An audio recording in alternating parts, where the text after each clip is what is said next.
بسم اللہ الرحمن الرحیم۔ ستاروں اور سیاروں کے علم کو علم نجوم کہتے ہیں، یعنی یہ جو ان کی حرکات ہوتی ہیں کہ ایک سیارہ دوسرے سیارے کے پاس آتا ہے، یا سورج کو گرہن لگتا ہے، چاند کو گرہن لگتا ہے، ہوائیں چلتی ہیں، سردی آتی ہے، ان سیاروں کی حرکت سے گرمی آتی ہے۔ جتنا ایک سیارہ سورج کے قریب ہوگا گرمی زیادہ ہوگی، دور ہوگا تو سردی زیادہ ہوگی۔ تو ان چیزوں میں خداوند عالم نے ایک اثر رکھا ہے، ان کی حرکتوں میں یہ جو حرکت کرتے ہیں، گھومتے ہیں سورج کے گرد، خداوند عالم نے ان میں اثر رکھا ہوا ہے۔ تو یاد رکھیں کہ علم نجوم دو طرح کا ہوتا ہے۔ ایک علم نجوم، اس میں علم ریاضی کو دخل ہوتا ہے، یعنی علم ریاضی کے ذریعے سے حساب لگاتے ہیں کہ پورے سال کے اندر چاند گرہن کب لگے گا، سورج گرہن کب لگے گا، اور اس طرح کی دوسری چیزیں۔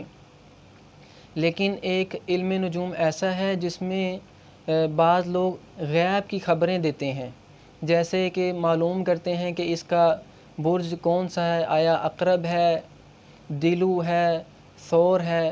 جب برج معلوم ہو جاتا ہے تو اس کے ذریعے سے خبر دی جاتی ہے ان کو کہ تمہارے ساتھ کل کوئی اچھا کام ہوگا، تمہارے رشتہ داروں میں سے مثلا فلاں دن کوئی نہ کوئی وفات کا تمہیں صدمہ پہنچے گا، تمہیں بری خبر سننے کو ملے گی۔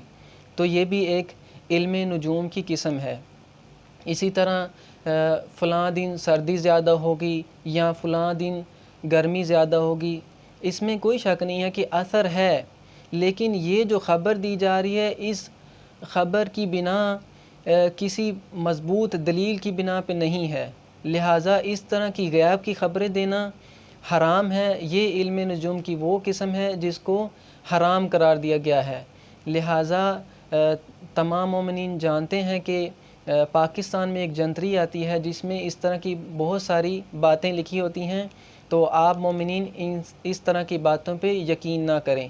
اندازہ لگانا اور چیز ہوتا ہے، لیکن حتمی اور یقینی طور پہ خبر دے دینا یہ حرام کام ہے۔ یہ علم نجوم کی وہ قسم ہے جس کو حرام قرار دیا گیا ہے۔